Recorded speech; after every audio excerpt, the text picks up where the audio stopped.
ನಮಸ್ಕಾರ, thank you.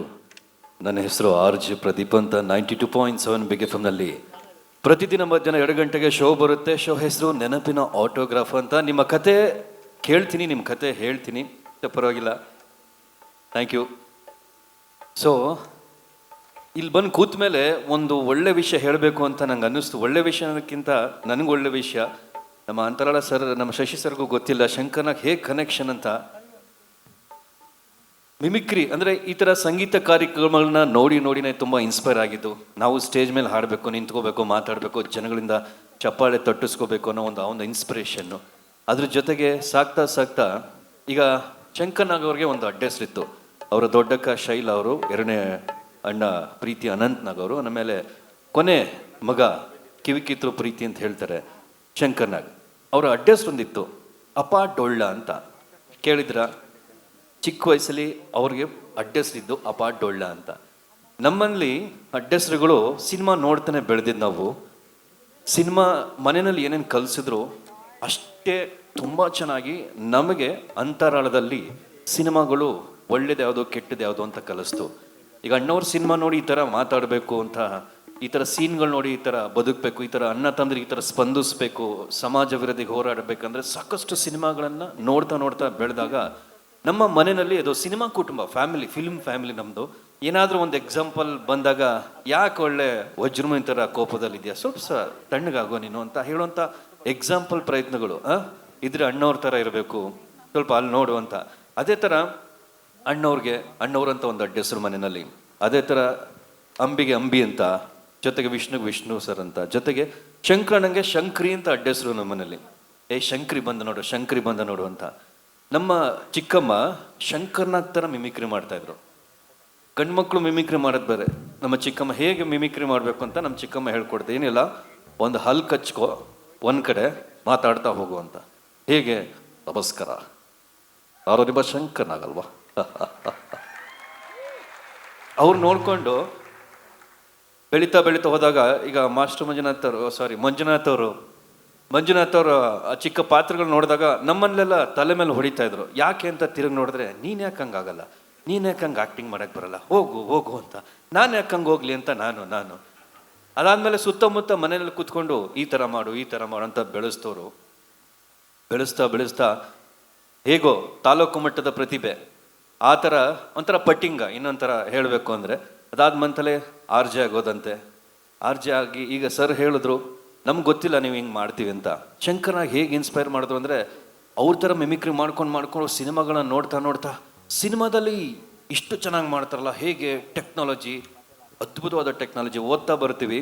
ಅದಾದ ನಂತರ ಟೆಕ್ನಾಲಜಿ ಅಂದರೆ ಅಂಡರ್ ವಾಟ್ ಶೂಟ್ ಮಾಡ್ತಾರೆ. ಡಾಕ್ಟರ್ ರಾಜ್ಕುಮಾರ್ ಅವ್ರ ಸಿನಿಮಾದ ಒಂದು ಮುತ್ತಿನ ಕಥೆ ನಿರ್ದೇಶನ ಮಾಡಿ ಎಂಥ ಟೆಕ್ನಾಲಜಿನ ಅವತ್ತು ಇಂಪ್ಲಿಮೆಂಟ್ ಮಾಡ್ತಾರೆ. ಇವತ್ತು ಕೈಯಲ್ಲೇ ಟೆಕ್ನಾಲಜಿ ಇದೆ. ಪ್ರತಿ ಮಕ್ಕಳು ಕೂಡ, ದೊಡ್ಡವ್ರಿಗೆ ಗೊತ್ತಿರಲ್ಲ ಅಷ್ಟೊಂದು ಆ್ಯಪನ್ನು ಯೂಸ್ ಮಾಡ್ತಾರೆ. ಪ್ರತಿ ಮನೆಯಲ್ಲೂ ಮಕ್ಕಳು ಆಡೋದಕ್ಕೆ ಮೊಬೈಲೇ ಕಾರಣ, ಉಲ್ಟಾ ಮೊಬೈಲ್ ಆಡೋದಕ್ಕೂ ಮಕ್ಕಳೇ ಕಾರಣ.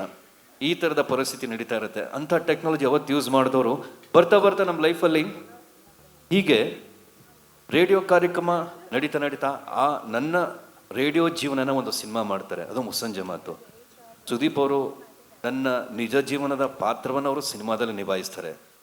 ಎಷ್ಟೋ ವರ್ಷ ಆದ್ಮೇಲೆ ಸಿಕ್ಕಿದ್ಮೇಲೆ ಅವರು ಹೇಳ್ತಾರೆ, ಪ್ರದೀಪ್, ನಾನು ಸಿನಿಮಾದಲ್ಲಿ ಮಾತ್ರ ಪಾತ್ರಗಳಿಗೆ ಜೀವ ತುಂಬ್ತೀನಿ, ನೀವು ನಿಜ ಜೀವನದಲ್ಲಿ ಜೀವಗಳಿಗೆ ಜೀವ ತುಂಬ್ತಾ ಇದ್ದೀರ ಅಂತ. ಆ ಮಾತು ನಂಗೆ ತುಂಬ ಇಷ್ಟ ಆಗತ್ತೆ. ಇನ್ನೂ ಒಂದು ಮಾತು ಹೇಳ್ತೀನಿ. ನಾನು ಶಂಕರ್ನಾಗ್ ಹುಟ್ಟು ಹಬ್ಬದ ದಿನ ರೇಡಿಯೋ ಜೀವನದಲ್ಲಿ ನಾನೊಬ್ಬ RJ ಆಗಿ ಅವ್ರ ಹುಟ್ಟುಹಬ್ಬದ ದಿನ ಅವ್ರನ್ನ ಸೆಲೆಬ್ರಿಟಿಯಾಗಿ ಕೂರಿಸ್ಕೋತಾ ಇದ್ದೆ. ಅಂದರೆ ಕಲ್ಪನೆಯಲ್ಲಿ ನಾನೇ ಶಂಕರ್ನಾಗ್ ಥರ ಮಾತಾಡ್ತೀನಿ ಅಂತ ಯಾರಿಗೂ ಗೊತ್ತಿರಲಿಲ್ಲ. ಸಮಸ್ಯೆನ ಹೇಳ್ಕೊಂಡು ಜನ ಕಾಲ್ ಮಾಡ್ತಾಯಿದ್ರು. ಇಲ್ಲಿ RJ ಪ್ರದೀಪ್, ಪಕ್ಕದಲ್ಲಿ ಶಂಕರ್ನಾಗ್ ಕಾಲ್ ಮಾಡೋರು. ಯಾವ ವಿಷಯಕ್ಕೆ ಹೇಗೆ ಇನ್ಸ್ಪೈರ್ ಮಾಡ್ತಿದ್ದೆ, ಹೇಗೆ ಮಾತಾಡ್ತಿದ್ದೆ ಅಂತ ಈ ಹಾಡಿನ ನಂತರ ಖಂಡಿತ ನಿಮಗೆ ಹೇಳ್ತೀನಿ. 1 hour ಆ ಒಂದು ಟೈಮ್ನಲ್ಲಿ ಶಂಕರ್ನಾಗ್ ಅವರು ಓದ್ತಾ ಇರ್ತಾರೆ. ಆ ಒಂದು ಓದೋ ಟೈಮ್ನಲ್ಲಿ ಒಂದು ನಾಟಕ ಮಾಡಿರ್ತಾರೆ, ದೋಸ್ತ್ ಅಂತ, ಹಿಂದಿ ನಾಟಕ.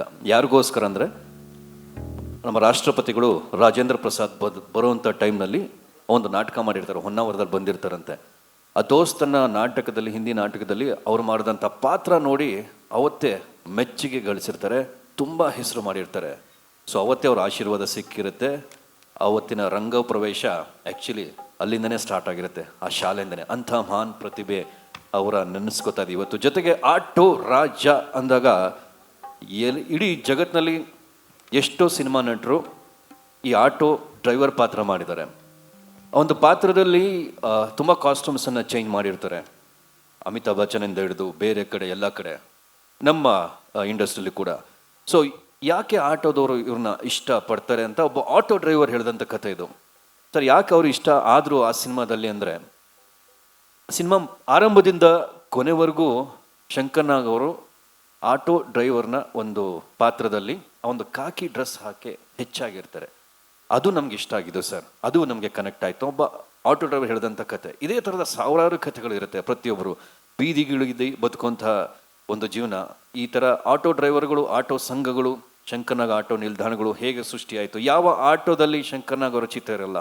ನೋಡಿದ ತಕ್ಷಣ ಎಷ್ಟೋ ಜನ ನನಗೆ ಬೇರೆ ಭಾಷೆಯವ್ರು ಕೇಳಿದ್ದಾರೆ, ಯಾರವರು ಹೆಚ್ಚಾಗಿ ಫೋಟೋ ನಾನು ನೋಡ್ತಾ ಇರ್ತೀನಿ ಅಂತ ಬೇರೆ ಭಾಷೆಯವ್ರು ಕೇಳಿದಾಗ ನನಗೆ ಹೇಳೋಕೆ ಹೆಮ್ಮೆ ಆಗುತ್ತೆ. ಅವ್ರು ಯಾರು ಗೊತ್ತಾ, ಒನ್ ಟೈಮಲ್ಲಿ ಹೀಗಿದ್ರು ಈ ಥರ ಅಂದಾಗ ಅವರು ಇನ್ಸ್ಪೈರ್ ಆಗ್ತಾರೆ. ಅದೇ ಥರ ನಮ್ಮ ಅಪ್ಪು ಸರ್ದು ತುಂಬ ಜನ ಕೇಳಿದ್ದಾರೆ, ತುಂಬ ಜನಕ್ಕೆ ಹೇಳಿದ್ದೀನಿ.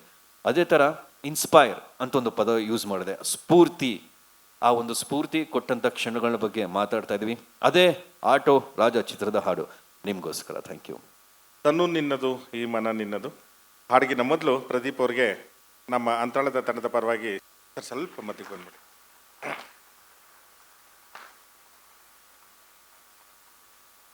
ಒಂದು ಜೋರ ಚಪ್ಪಾಳೆ ನೆನಪಿನ ನಾವಿಕ ಪ್ರದೀಪ್ಗೆ ಧನ್ಯವಾದಗಳು ಸರ್.